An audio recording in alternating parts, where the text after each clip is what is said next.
পদ্মা সেতু rail line, metro rail, elevated expressway, third terminal, Hatirjheel প্রকল্প, Purbachal 300 fit, উড়াল সেতু নির্মাণ, বঙ্গবন্ধু যমুনা সেতু, যমুনা রেল সেতু, সমুদ্র সীমা বিজয়, বঙ্গবন্ধু স্যাটেলাইট, রূপপুর পারমাণবিক বিদ্যুৎ কেন্দ্র, Karnaphuli tunnel, Cox's Bazar rail line, Cox's Bazar আন্তর্জাতিক বিমানবন্দর, ঢাকা ও চট্টগ্রাম এক্সপ্রেসওয়ে, দায়রা বিদ্যুৎ কেন্দ্র, রামপাল বিদ্যুৎ কেন্দ্র, মাথারবাড়ি তাপ বিদ্যুৎ কেন্দ্র, 119টি বিদ্যুৎ কেন্দ্র স্থাপন, পায়রা সমুদ্র বন্দর, 100টি ইকোনমিক জোন, 560টি মডেল মসজিদ, 1681টি মাদ্রাসা ভবন নির্মাণ, কওমি মাদ্রাসার স্বীকৃতি, উন্নয়নশীল দেশের উন্নতিকরণ, রোহিঙ্গাদের আশ্রয়দান, সমস্ত দেশকে রেলওয়ের আওতায় আনার উদ্যোগ, ফ্লাইওভার নির্মাণ, মহাসড়কগুলোকে 4, 6 ও 8 লাইনে উন্নীত করা, এশিয়া হাইওয়ে রোড প্রকল্প, ঘরে ঘরে বিদ্যুৎ, ফ্লাইওভার, নদী ভাঙ্গন রোধ, শ্রমিকের মজুর বৃদ্ধি, বয়স্ক ভাতা, মাতৃত্বকালীন ভাতা, বিধবা ভাতা, মুক্তিযোদ্ধা ভাতা, শিক্ষা ভাতা, প্রতিদ্বন্দ্বী ভাতা, স্বামী পরিত্যক্তদের ভাতা, জেলেদের খাদ্য সহায়তা, ইমামদের ভাতা, বাসস্থান, বৈশাখী ভাতা, ডিজি কার্ড, আরো অজস্র।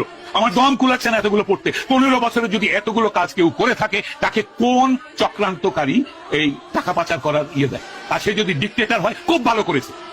বাংলাদেশের গত 10 মাসে প্রমাণিত যে বাংলাদেশের ডিক্টেটরশিপ না থাকলে যে কোনো মানুষ যে কোনো মানুষকে মব লিঞ্চিং করবে, ধর্মের নামে করবে, হিন্দু বলে করবে, কপালে টিপ পরেছে বলে করবে, মাথায় হেজাব দেয়নি বলে করবে, মাথায় টুপি পরেনি বলে করবে, মাথায় জটা থাকলে করবে, মাজারে বসে ফকির হলে তাকে মারবে।